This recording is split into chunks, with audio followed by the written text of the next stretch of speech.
to me specifically, is Michael Bloomberg providing funding? Are you giving him the power to hire people? And Mayor de Blasio this morning talked about the city launching its own effort to do tracing and testing. How will the two things overlap? They will all be coordinated. City's effort will be coordinated. Nassau's effort, Suffolk's effort, Westchester's effort. They will be hiring people independently. You have city employees that chart with the number of employees. Those will be Westchester employees, state employees, city employees.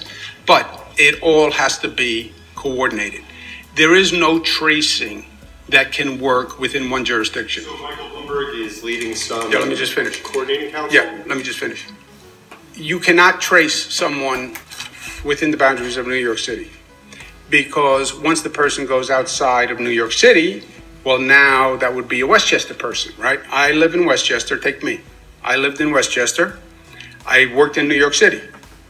New York City is going to trace me? How? I'm in Westchester. That's a different county. You can't trace me.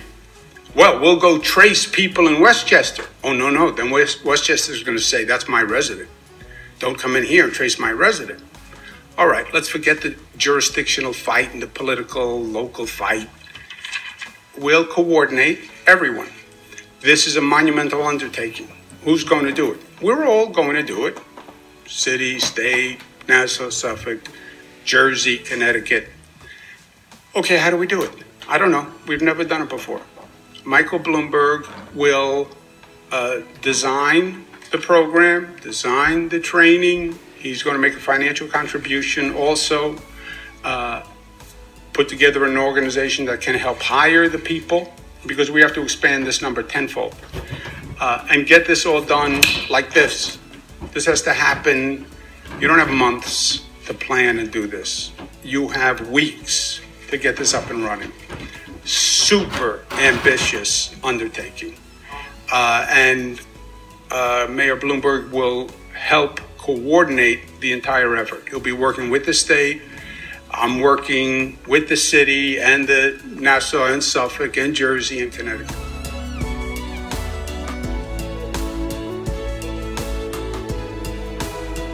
A 250,000 people infected. Are you planning on contact tracing that cohort as well, 250,000 people that have already been diagnosed? You will trace as many positives as you can. And as the testing number goes up, that number of possible people to be traced is going up. The implication of your question is right. Won't you be identifying more positive people than you could possibly ever trace? Yes, I believe that's true. I don't care how big an army you put together. You now have, let's say, take your number, 250,000 people tested positive. How do you start to trace 250,000 people? How many people do you need to trace 250,000 people?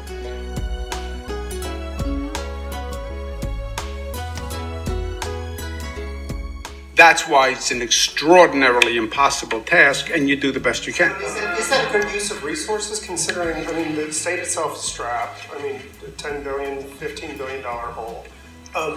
250,000 people exponentially, just look around this room, there's 30 people in this room. If one of us were infected, the contact tracing on that, it spirals out of control almost immediately. Yeah.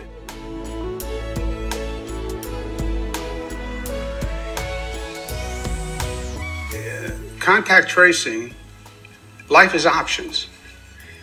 Going forward, how do you educate yourself on reopening? Well, we need data. Where does the data come from? The data comes from testing. Now, you have a hard database of hospitalizations. You can look at the hospitalizations, and they will tell you how many people got sick enough to go into the hospital. That's all it tells you. You don't know how many people were infected. You don't know what is happening on the infection rate spread. All you know is the hospitalization rate. So testing will give you, first of all, more data on how fast the infection is spreading and how fast it's spreading where. You're going to get a very different number in New York City than you get in Buffalo, than you get in the North Country, than you get in Albany.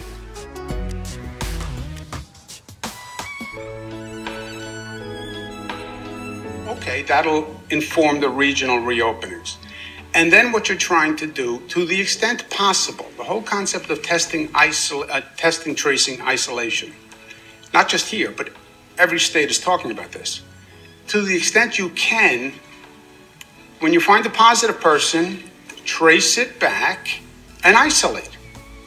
Well, if you wind up with a population, let's say we wind up with a 10% infection rate in the state or in the city, that's, 1 million people in New York City infected. How could you possibly trace 1 million people? You can't.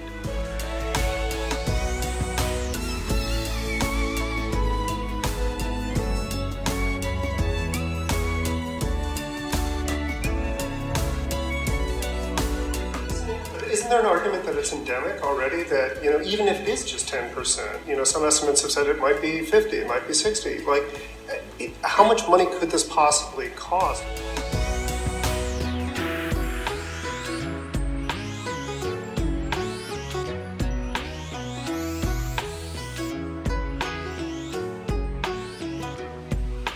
Well, if it was 50, 60%, you'd be at a different point. If you were at 50, 60, then you would be arguing what they call herd immunity. That would be, don't do any of this. That's sort of Sweden and like Brazil. Just let it go, and whoever gets infected, gets infected. Whoever dies, dies. And at one point, everybody, a critical mass of the population is infected, and then whatever happens, happens. It's not going to be 50, 60. And that strategy, some countries have adopted. A lot of people die with that strategy, which is a downside. But it's not going to be 50, 60. My guess is it's going to be 10%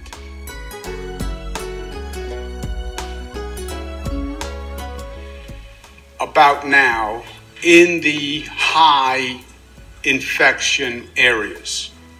It's a guess, but I would guess 10% downstate, single digits upstate.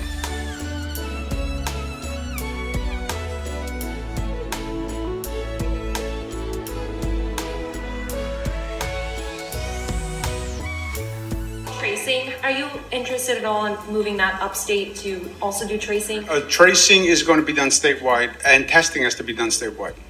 Testing does two things for you, remember. The rate of viral infection spread, so you have a calibration on the reopening.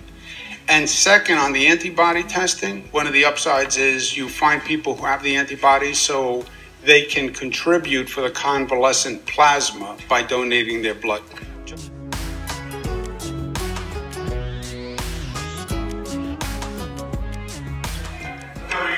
talked a lot about reopening businesses upstate.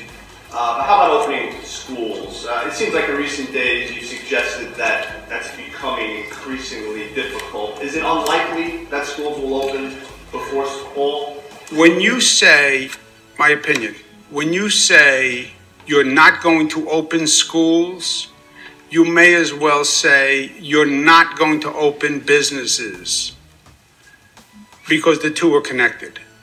I don't know how you really open businesses without opening schools. You want me to go to work? Hallelujah. What do I do with my kids? So the two, to me, are very connected. The school year is up in June. To say we're not going to open businesses until June, I'm not there yet. I don't think people are there yet. This is a situation that changes week to week. So let's get the information week to week. Let's get the data, and then we'll make a determination. Plus, we're trying to coordinate with Jersey, Connecticut, other states. So let's get the data. In the meantime, schools will not open until we say schools will open statewide. Period. New paragraph. Opening schools is very difficult. I would not open a school unless we knew that the schools were disinfected, that they had a protocol going forward to disinfect the schools, that they had a protocol where there was going to be a certain amount of social distancing and protective personal behavior in the school. That is a very, very big undertaking, Joe.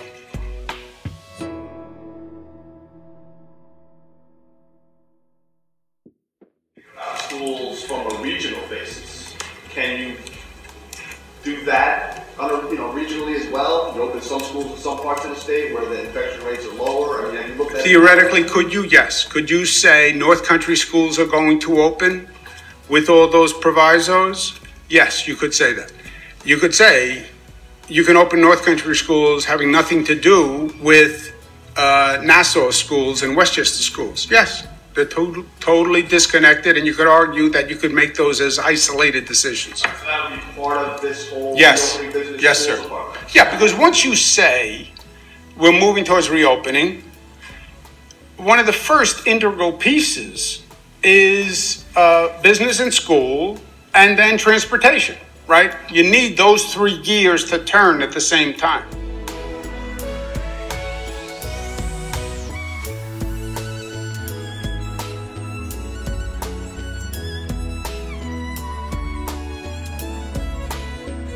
You can't turn the business gear, which is intermeshed with the school gear, which is intermeshed with the public transportation gear. You turn one gear, you have to turn all three gears.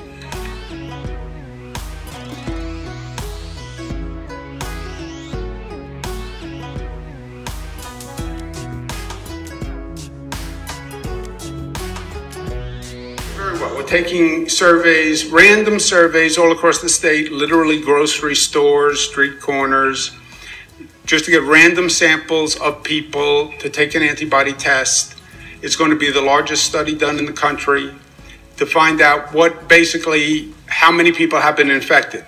Jesse said maybe 50, 60% of the population, that would take you to one place. If it's 5, 10%, it would take you to another place. What is it? What percent of the population has been infected? Nobody knows. Nobody knows. I think this, I think this, I think this. Yeah, it's nice what you think. What's the fact? Nobody knows the fact.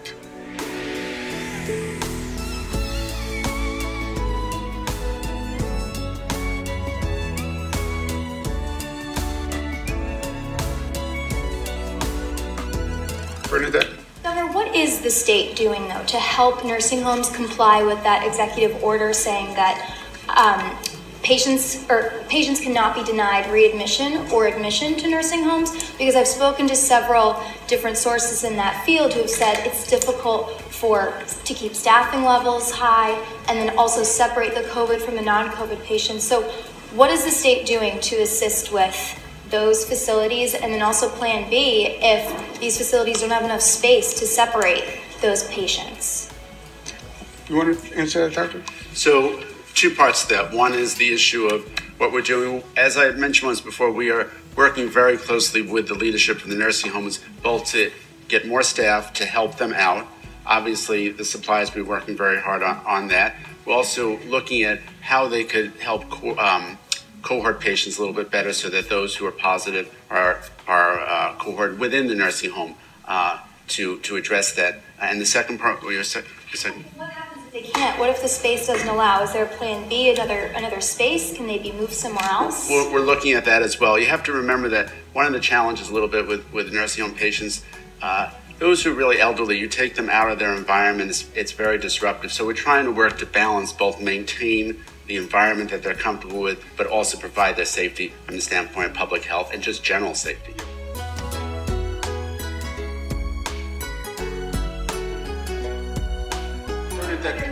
Let's just flip the equation for a second, okay?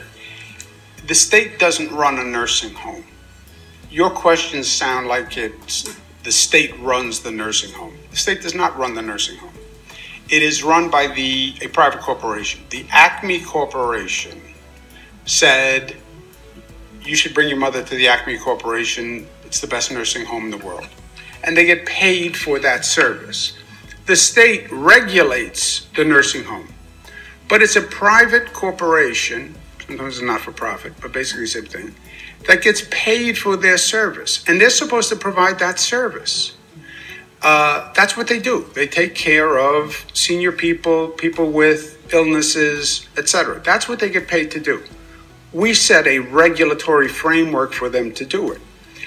If they can't do it, they should say, I can't do it. I can't take care of your mother. Don't pay me. I can't take care of your mother. I don't have the space. I don't have the staff. I can't take care of your mother.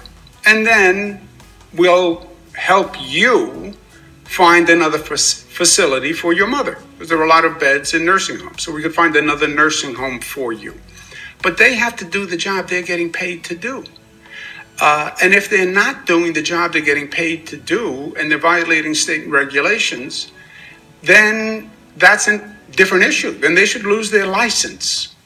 That's how this relationship works. The state is not going to come in and do their job for them. That would be a state-run facility. That's a prison. That's, a different situation where we run the facility. We don't run these facilities.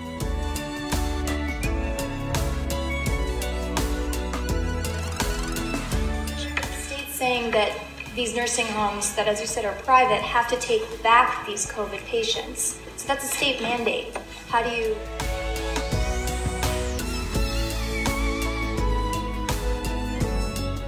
Well, it's their patient. It's their patient. And their patient that they're getting paid to take care of now contracts the COVID virus. Okay, now you have to take care of that patient who you're getting paid to take care of with the COVID virus. And what if they can't? Are they... Then If you can't... be non-compliant with... Well, yeah, if you state can't, if you're regulations? saying I can't take care of my patients, then fine. Then tell us you can't take care of the patients and we'll make other accommodations. What's the penalty for that if they can't comply? Well, if you can't run your business, you can't run your business. Penalty is your own. It's, you're out of business. But if people are dying because, again, the facility, it seems like a revolving door. If you are not providing adequate care for your patients, then you're violating your license. What about providing hotel rooms? The city has put... Yeah, look, if they say any nursing home that calls up and says, I can't do this, we'll make other accommodations. Governor.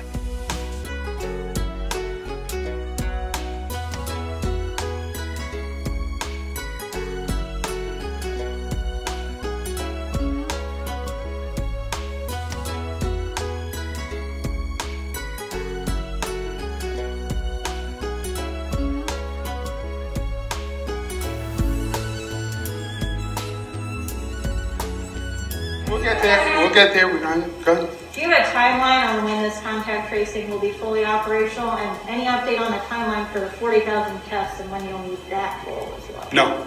No timeline on either.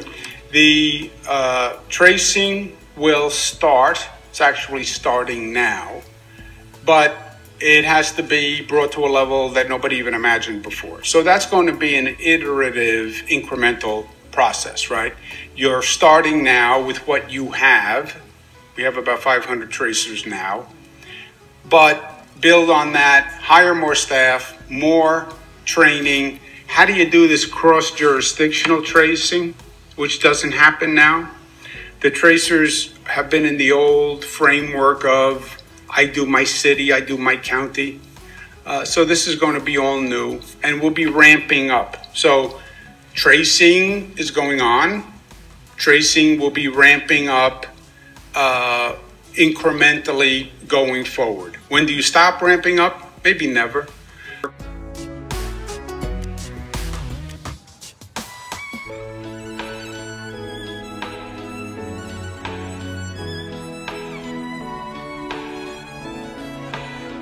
On the 40,000 testing, same thing. Testing is going on now. We're doing more testing than any state in the United States.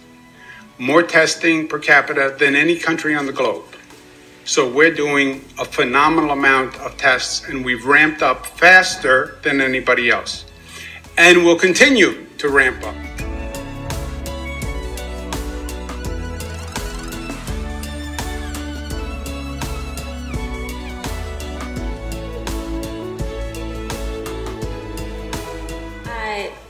I don't know if you can hear, but there are protesters outside right now honking their horns and raising signs. We did speak to a few of them before we came in, and these are regular people who are not getting a paycheck. Some of them are not getting their unemployment check, and they're saying that they don't have time to wait for all of this testing, and they need to get back to work in order to feed their families. Their savings is running out. They don't have another week. They're not getting answers. So their point is, the cure can't be worse than the illness itself. Yeah. What is your response to them? The illness is death. What is worse than death? Well, what if somebody commits suicide because they can't pay their bills? Yeah, but the illness is maybe my death as opposed to your death. You said, they said, the cure is worse than the illness. The illness is death. How can the cure be worse than the illness if the illness is potential death? What if the economy failing Worse than death? is equals death because of but mental it illness? doesn't. The No, it doesn't. people stuck at home. No, it doesn't. It doesn't equal death. Economic hardship, yes, very bad, not death. Emotional stress from being locked in a house, very bad, not death. Domestic violence on the increase, very bad, not death. And not death of someone else. See, that's what we have to factor into this equation. Yeah, it's your life, do whatever you want. But you're now responsible for my life. You have a responsibility to me. It's not just about you. You have a responsibility to me, right? We started here saying it's not about me, it's about we. Get your head around the we concept. So it's not all about you. It's about me too. It's about we. Also, I get the economic hardship. Everybody gets it. Everybody feels it. Federal government is sending out a check for individuals, $600, an additional $1,200. We are moving heaven and earth to get the unemployment payments going. So we get the economic anxiety. The question is, how do you respond to it? And do you respond to it in a way that jeopardizes public health and possibly causes more people to die? And think about it as if it was your family that might get infected, right? And that's what we're talking about. And when you think about it as your family, you have a different perspective. I'll tell you the truth. It's not an abstract argument. Well, they say, he says, she says, he says, she says. I know that's how it works. Well, the protesters say this, governor says this. Protesters say this, governor says this.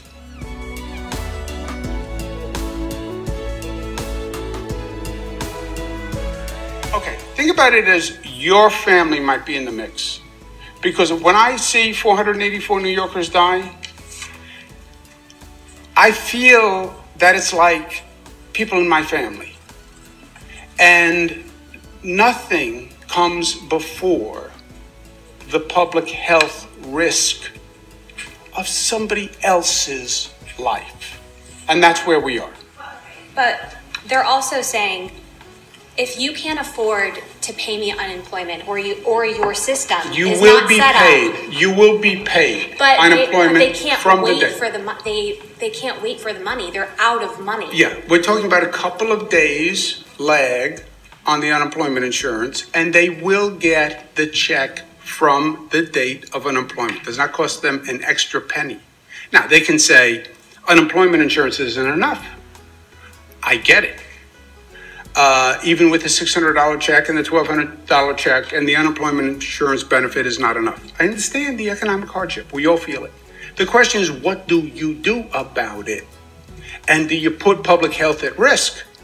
And do you drive up the number of deaths for it? Because you have no idea how to reopen now. They're saying that, is there a fundamental right to work if the government can't get me the money when I need it? Is there a fundamental right you want to go to work? work? Go take a job as an essential worker. Do it tomorrow. Right? You're working. I am. You're an essential worker. So go take a job as an essential worker. But the people aren't hiring because of the No, there are pandemic. people hiring. You can get a job as an essential worker. So now you can go to work and you can be an essential worker and you're not going to kill anyone.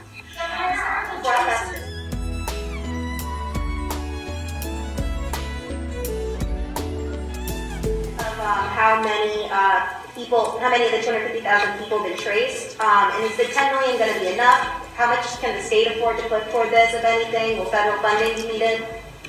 There's $1.3 billion available from the federal government for tracing. So is there a rough estimate on how many? $1.3 billion available from the federal government, which will help fund tracing.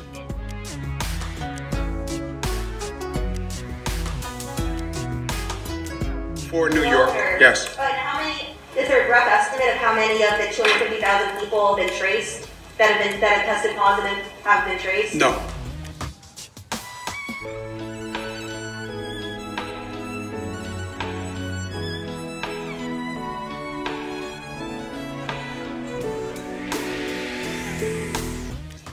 Governor, you pointed out the nursing homes are private entities. We are hearing reports that many of the nursing home staff are not getting the proper PPE. And so the question is, who has the onus of providing the PPE? The ownership of the nursing facility. No, they're not a state-run entity. That's what I'm trying to say. I know there's a thought a nursing home is run by the state. It's a wrong thought. Facts. The private entity runs it. We regulate the private entity. If the private entity is not performing their duty as they should be, then the state takes action versus the private entity. You can lose your license. You'll be out of business.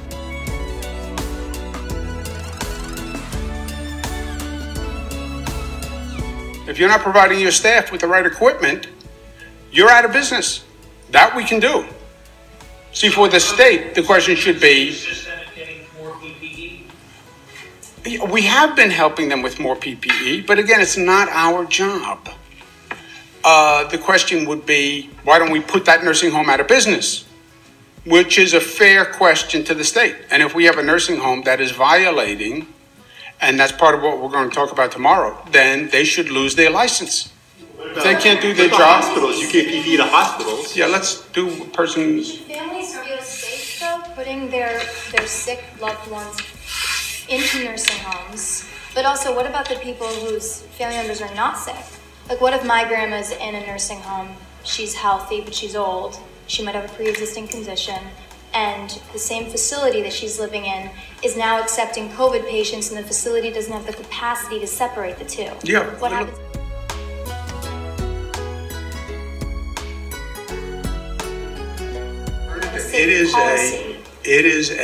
There is no state policy on, yeah, but if the question is, should I put my mother in a nursing home? Anyone who has read any of the facts or any newspaper article has to appreciate that this virus attacks people in nursing homes. It is ground zero. Our introduction was in Seattle, in a nursing home. The nursing homes are the top location where this predator feeds. It puts together vulnerable people in one location.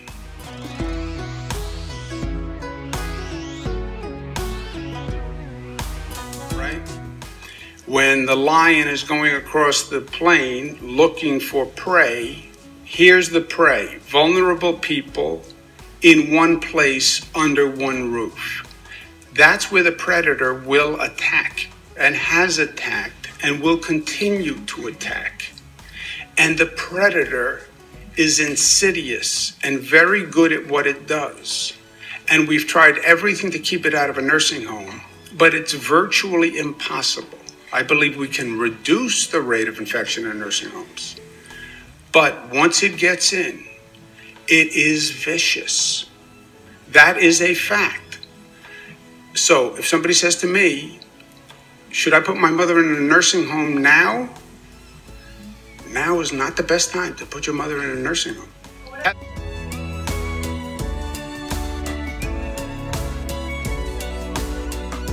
Let's do one more, somebody who hasn't asked one. Nursing homes that are having issues gathering PPEs. It's also volunteer firefighters, some EMTs. Is there some sort of stockpile the state can draw from? Whatever we have, we distribute. And then we ask the federal government for assistance. They've been sending us what they have and what they can get. But one of the lessons learned from this is as soon as we get our head above water, this is madness that we have to buy gowns and masks from China. And we're wholly dependent on China for masks, gowns, gloves, ventilators. Everything came back to China. That all has to change. And look, it's an opportunity for this state, other states too, but we have to be able to make this equipment right here and be able to turn up the volume when something like this happens.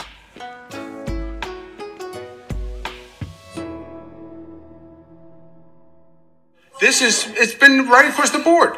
We can't get masks, can't get gowns, can't get ventilators, vials, reagents. The entire supply chain has to be brought back to this country, period.